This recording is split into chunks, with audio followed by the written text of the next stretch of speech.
3 years, 4 months, and 17 days. And that's how long I spent planning my revenge against the man who stole my promotion, my ideas, and nearly destroyed my career. They say revenge is a dish best served cold, but mine was meticulously prepared, seasoned with patience, and delivered with surgical precision. My name is Michael Donovan, and this is how I systematically dismantled the career of the most ruthless corporate executive at Apex Innovations. The first time I met Richard Wilson, I was impressed.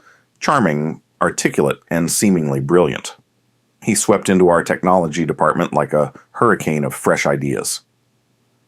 As the newly appointed VP of Product Development, he commanded attention with his confident smile and tailored suits. I was a senior project manager with 8 years at Apex, and I genuinely believed Richard would recognize my talents and help advance my career. How terribly wrong I was. Michael, I need those projections by tomorrow morning. Richard's voice echoed through my phone at 7:30 p.m. on a Friday. I had already canceled dinner plans with my fiancée, Sarah, twice that week. I've already sent the preliminary numbers, I replied, trying to keep frustration from my voice. The complete analysis needs input from the engineering team, which won't be available until Monday. That's not good enough, he said, his tone shifting to that cold, dismissive register I'd come to dread. The executive meeting is at 9. Make it happen. I spent the entire night rebuilding models with incomplete data, knowing full well that whatever I produced would be flawed. When I finally submitted the report at 4:37 a.m., my eyes burning from exhaustion, I knew what would happen next. It had become a pattern. Monday morning, the executive boardroom. I sat 3 seats away from Richard, watching as he presented my work, my exact slides, my exact analysis, with only one change. My name was replaced with his. When the CEO praised the thoroughness of the report, Richard accepted the compliment with practiced humility. Just doing what needs to be done, he said, not even glancing in my direction. That meeting should have been mine to lead. The promotion to Director of Strategic Initiatives, which had been all but promised to me before Richard's arrival, went to Richard's former colleague from his previous company. My innovative product concept, which I'd shared with Richard in confidence, was suddenly his breakthrough idea that earned him a substantial bonus. The final straw came 6 months later when Richard called me into his office. Michael, we need to discuss your performance, he said, sliding a formal warning letter across his immaculate desk. Your recent project deliverables have been substandard. My blood ran cold as I scanned the document, which cited projects that had been delayed because Richard himself had diverted resources away from my team, and errors in reports that occurred because he had forced impossible deadlines. This is unfair, and you know it, I said quietly. Richard leaned back in his chair, his expression neutral, but his eyes gleaming with something close to amusement. The documentation speaks for itself. You have 90 days to improve, or we'll have to consider separation. That night, as I sat in my darkened apartment staring at the warning letter, something within me changed. The anger and resentment that had been building crystallized into a cold, clear purpose. Richard Wilson had made a critical mistake. He assumed I would either quit or fail. He never considered a third option, that I would stay and methodically orchestrate his downfall. I began with research, comprehensive, meticulous research. I learned everything about Richard, his career history, his management style, his personal habits. I discovered he had left his 2 previous companies under questionable circumstances, always moving on just as questions about his methods began to surface. I found former colleagues who shared stories remarkably similar to mine. I created a secure email account and reached out to them, building a network of Richard's victims. Meanwhile, at work, I transformed. I became the model employee, agreeable, helpful, apparently resigned to my diminished status. I volunteered for committees that gave me access to different departments. I built relationships throughout the company, from the executive assistants, who knew everything, to the IT support staff, who controlled access to everything. I became invisible in the best possible way, present but unremarkable, beneath Richard's concern. You're different lately, Sarah observed one evening. Calmer, but somehow, I don't know, more focused. I kissed her forehead. Just finding a better way to manage work stress, I said, which wasn't entirely a lie. Having a plan was indeed reducing my stress, replacing helpless anger with purposeful action. The execution of my plan began with small, untraceable disruptions. Richard's calendar would mysteriously update, causing him to miss a minor meeting. His presentation slides would contain a subtle error, nothing catastrophic, just enough to make him appear slightly less competent. His email would experience delivery delays when sending important updates. Each incident was minor, deniable, and seemingly random. But they accumulated, creating tiny fractures in Richard's carefully constructed image of perfection. Phase 2 involved more strategic moves. Through my network of allies, I learned that Richard had been manipulating project data to make his successes look more impressive, and to shift blame for failures to others, including me. Instead of confronting him, I began duplicating and securing evidence. Every manipulated report, every falsified metric, every email where he took credit for others' work. The opportunity to use this information came when Apex announced a major reorganization. The company was creating a new innovation division with significant resources and autonomy. Richard, predictably, positioned himself as the ideal leader. 2 weeks before the final decision, I requested a private meeting with Samantha Powell, our COO, who was overseeing the reorganization. "I appreciate you making time for me," I said, sitting across from her in her minimalist office. "Your message sounded important," she replied, her expression neutral but attentive. Samantha had a reputation for fairness, but also for unsentimental business decisions. "What I'm about to share is difficult," I began, "but I believe it's critical to the future of Apex." I opened a folder containing a carefully curated selection of evidence, not everything I had, but enough. For the next 30 minutes, I methodically presented the documentation showing how Richard had consistently misrepresented results, claimed others' work as his own, and manipulated data to enhance his reputation. I was calm, factual, and precise. "These are serious allegations," Samantha said when I finished. "Why are you bringing this forward now?" "Because the innovation division is too important to the company's future," I replied honestly. "I've been hoping Richard would change his approach, but the pattern has only escalated. I can provide additional documentation if needed, and there are others who can corroborate these findings." Samantha studied me for a long moment. "Leave this with me. I'll investigate personally." The next week was excruciating. Richard continued operating as usual, even hinting to me that my position might not survive the reorganization. I maintained my composed facade while wondering if I had miscalculated entirely. Then came the announcement. The innovation division would be led by Patricia Yang, a respected director from our international branch. Richard would remain in his current role. No promotion, no expanded authority. It was a setback for him, but not the downfall I had worked toward. Richard was too skilled at organizational politics to be defeated so easily. In fact, within days, he had crafted a narrative that he had graciously stepped aside to focus on our core products while supporting Patricia's new initiative.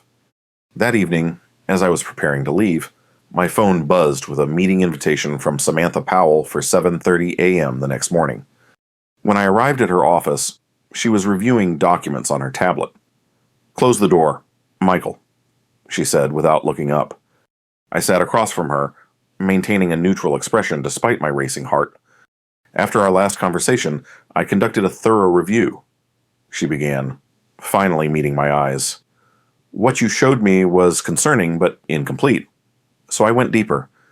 She turned her tablet toward me. On the screen was a comprehensive investigative report that went far beyond the evidence I had provided. "Richard's pattern extends further than even you knew," she continued. "Financial discrepancies, compliance issues, a customer relationship that violates our ethics policies." She paused. "The board is meeting this afternoon. Richard will be terminated by end of day." My careful composure nearly cracked. This was more than I had dared hope for. "There's something else we need to discuss," Samantha said, her expression unreadable. "Your role in all this?" A cold wave of apprehension washed over me. Had I overplayed my hand? You've been systematically collecting evidence for what appears to be at least a year. She stated, you've communicated with former employees. You've accessed systems and documents across multiple departments. She leaned forward slightly. That shows extraordinary attention to detail, persistence, and strategic thinking. I remained silent, uncertain where this was heading. I've also reviewed your work history. Before Richard's arrival, you were on track for advancement. Your projects were successful, your teams performed well, and your innovations generated significant value. Thank you, I said cautiously. The reorganization created another opportunity that we haven't announced yet.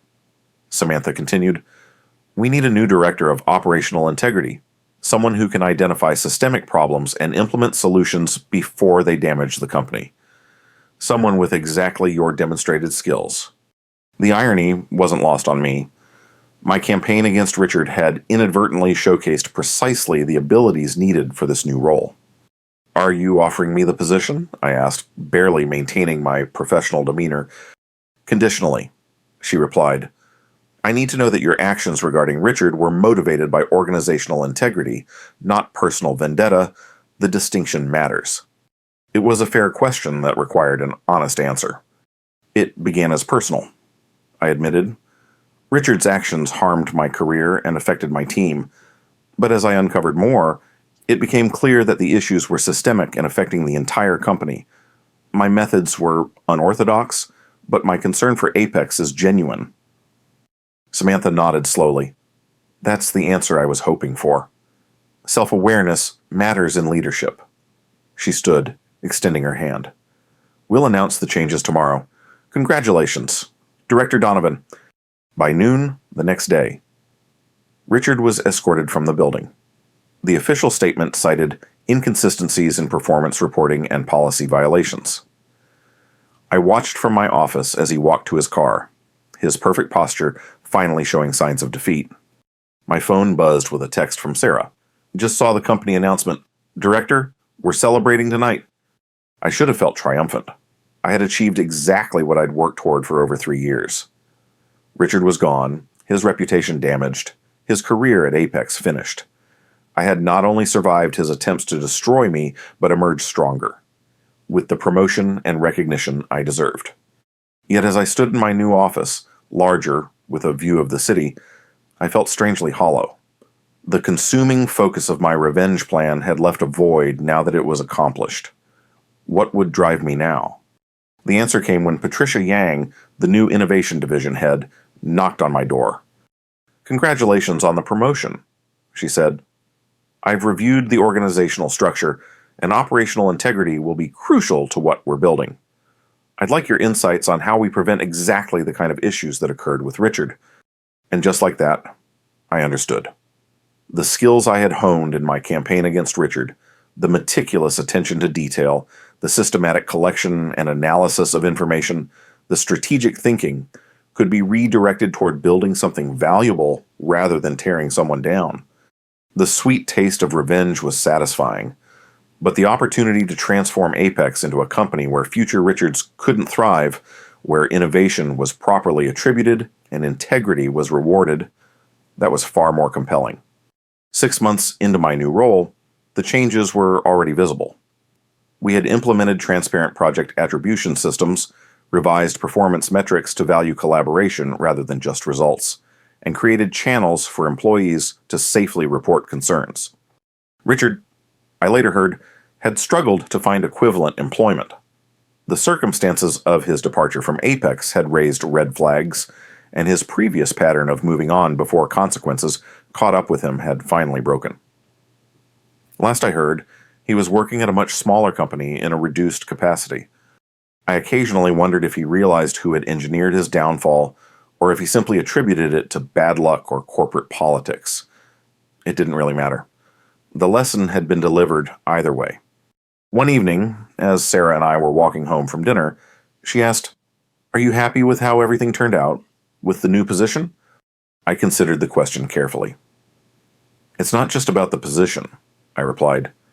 "It's about creating something meaningful from what started as just anger and resentment. The revenge was satisfying, but the rebuild is fulfilling." She squeezed my hand. Just promise me one thing. No more 3-year revenge plots. They take up too much of your mental space. I laughed. No more revenge plots, I agreed. I've learned there are more productive ways to address injustice. And there were. The systems I was building at Apex would make it harder for people like Richard to thrive through manipulation and exploitation. That was a more lasting form of justice than any personal revenge could provide. The story of my revenge against Richard Wilson could have ended with his termination, but that would have been an incomplete victory. The true resolution came in transforming the environment that had allowed him to flourish in the first place. My revenge wasn't just against one man, but against a broken system. As I settled into my role as Director of Operational Integrity, I found myself facing new challenges that tested my leadership and vision. One particularly difficult situation arose when we discovered irregularities in our quarterly financial reporting. Nothing illegal, but certainly misleading in how project success was being measured. The executive responsible was Kevin Barnes, a longtime Apex veteran with powerful allies in the company. In the past, such issues might have been quietly managed to avoid disruption. That was exactly the kind of organizational behavior that had protected Richard for so long. We need to address this directly. I told Samantha during our weekly meeting. The patterns are concerning. She studied the documentation I'd prepared. Kevin has been with Apex for 15 years. He has relationships with our biggest clients. All the more reason to correct this now before it escalates. I replied, I've prepared recommendations that allow him to implement changes without public embarrassment. Samantha nodded slowly. This is exactly why your role was created. Proceed as you see fit. My conversation with Kevin was tense but productive. Unlike Richard, when presented with clear evidence, Kevin acknowledged the issues and agreed to revised reporting standards. It was a small victory for the new culture we were building, one where accountability didn't have to mean punishment if problems were addressed transparently. As weeks turned into months, I found my focus shifting from the past to the future. The network I had built while gathering evidence against Richard now served a different purpose, identifying promising talent that had been overlooked, recognizing emerging problems before they became crises, and promoting collaboration across traditionally siloed departments. Sarah noticed the change in me. You're sleeping better, she observed one Sunday morning as we lingered over coffee. And you actually put your phone away during dinner last night, the whole night. She was right. The consuming vigilance that had characterized my revenge period had given way to something more sustainable. I was still intensely focused at work, but the obsessive edge had softened. I'm finding better balance, I admitted. Turns out revenge is exhausting. Building something positive takes just as much energy, but it gives back more than it takes. A year after Richard's departure, Apex announced record growth and innovation metrics. The corporate culture had transformed, with employee satisfaction scores rising dramatically. My team had expanded, and we were implementing systems that other companies in our industry were beginning to adopt as best practices. During a leadership retreat, Patricia pulled me aside during a break. You know, when we first launched the reorganization, I was concerned about you, she admitted. Samantha told me some of your history with Richard, and I worried you might be too focused on preventing problems rather than enabling innovation. A fair concern, I acknowledged. Revenge narrowed my vision for a while. But that's not where you stayed, she continued. What you've built goes far beyond safeguards. You've created frameworks that actually accelerate innovation by ensuring people get proper credit and removing the fear of failure. Her words crystallized something I had been feeling but hadn't fully articulated. My revenge against Richard had succeeded beyond my initial goals, not just removing him, but helping transform Apex into the company it should have been all along. The ultimate vindication came 18 months after Richard's departure. Harvard Business Review published a case study on Apex's organizational transformation, highlighting our innovative approach to attribution and accountability. I was interviewed as a key architect of the changes, and the article included our metrics showing increased innovation, improved retention of top talent, and stronger financial performance. That evening, I received an unexpected email from a name I hadn't seen in my inbox for a long time, Richard Wilson. Congratulations on the HBR piece. His message read, "I always recognized your potential. Glad to see Apex finally did too." The breathtaking audacity of his attempted revision of history made me laugh out loud. Even now, he was trying to position himself as the mentor who had seen my talents rather than the obstacle I had overcome. It was so quintessentially Richard that it no longer angered me. It simply confirmed that I had been right about him all along. I drafted several responses, deleting each one. Finally, I settled on something simple. "Thank you for the recognition. I hope you're well in your new role." Professional, unrevealing, and allowing him to maintain whatever narrative helped him sleep at night, I had moved beyond needing him to acknowledge what he had done. 2 years after my promotion, Sarah and I were married in a small ceremony attended by close friends and family, including several colleagues from Apex. As we danced at our reception, she whispered, "Remember when you were working those endless nights, trying to counter whatever Richard was doing? I was worried we wouldn't make it." I pulled her closer. I was too focused on fighting against something instead of for something. I won't make that mistake again. And I meant it. The lessons of my revenge saga had transformed not just my career, but my understanding of what truly mattered. Victory wasn't just about defeating an adversary. It was about creating something that wouldn't have existed otherwise. 3 years after Richard's departure, I received an offer to become COO at a rapidly growing tech company. The opportunity was exciting. But what made it meaningful was that I had been sought out specifically because of the systems and culture I had helped build at Apex. My revenge had not only restored my career trajectory, but had become the foundation for my most significant professional achievements. Before accepting the new position, I met with Samantha one last time. "I owe you my gratitude," I told her. "You could have fired me along with Richard when you discovered what I'd been doing." She smiled slightly. "I recognize something in your approach, misguided as some of your methods were. You weren't just angry. You were methodical and strategic. Apex needed that, just pointed in a more constructive direction. Well, it changed everything for me," I admitted. "Not just professionally. The real test will be what you build at your new company," she said, "starting from a healthy foundation rather than having to transform something broken." She was right, as usual. The lessons learned through my revenge against Richard would shape my leadership approach forever. But now I had the opportunity to apply them proactively rather than reactively. My last day at Apex was bittersweet.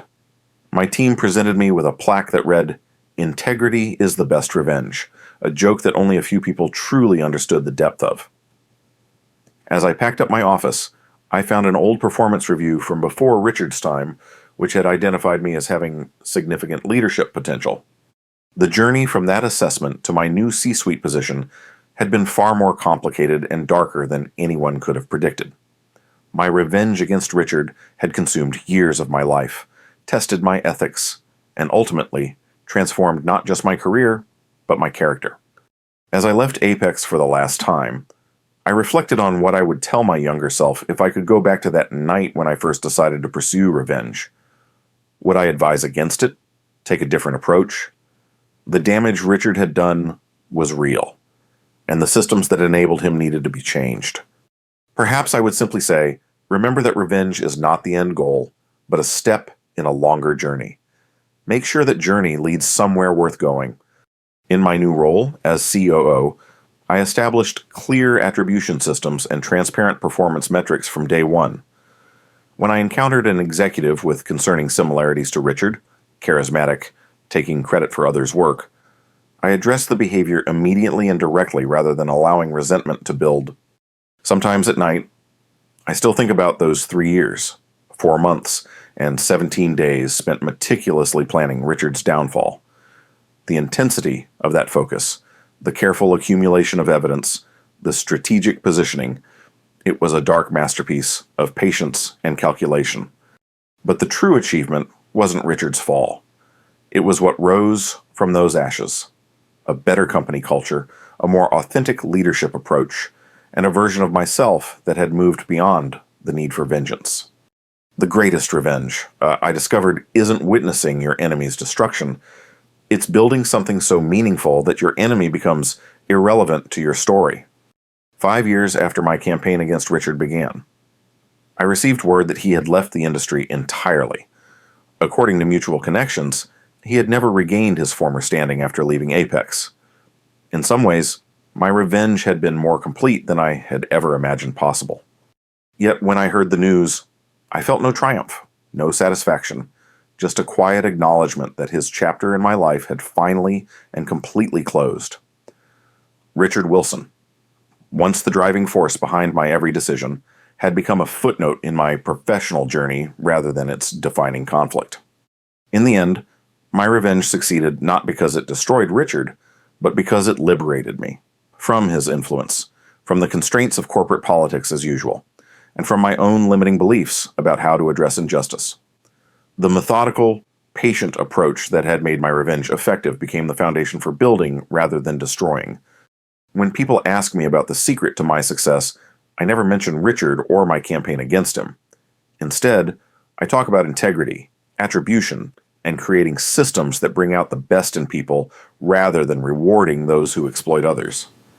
The revenge saga remains private, a dark crucible that forged my leadership philosophy, but doesn't define it. Sarah and I now have a daughter, Eliza, whose determination and sense of justice already remind me of myself. As I watch her navigate the small injustices of childhood, friends who don't share, teachers who occasionally overlook her raised hand, I think carefully about what lessons to impart. When someone isn't fair to you, I tell her, it's okay to be upset, but always remember that changing things for the better is more important than getting even. She considers this with the seriousness only a 6-year-old can muster. But what if they're really, really mean? Then you work really, really hard to make things better. I reply, not just for yourself, but for everyone. It's the lesson that took me years and a meticulously executed revenge plot to learn. I hope she finds a shorter path to the same wisdom. The workplace revenge saga that began with Richard Wilson's attempt to derail my career ended not with his downfall, but with a transformation that reached far beyond either of us. The company culture that once rewarded his behavior has been replaced with systems that recognize genuine contribution and collaboration. My own career has expanded beyond anything I could have imagined during those dark days of plotting and patience. Most importantly, the consuming focus on revenge, the cold, clear purpose that once defined my days, has been replaced by something warmer and more sustainable. The satisfaction of building something worthy, of leading with integrity, and of turning a personal vendetta into positive systemic change.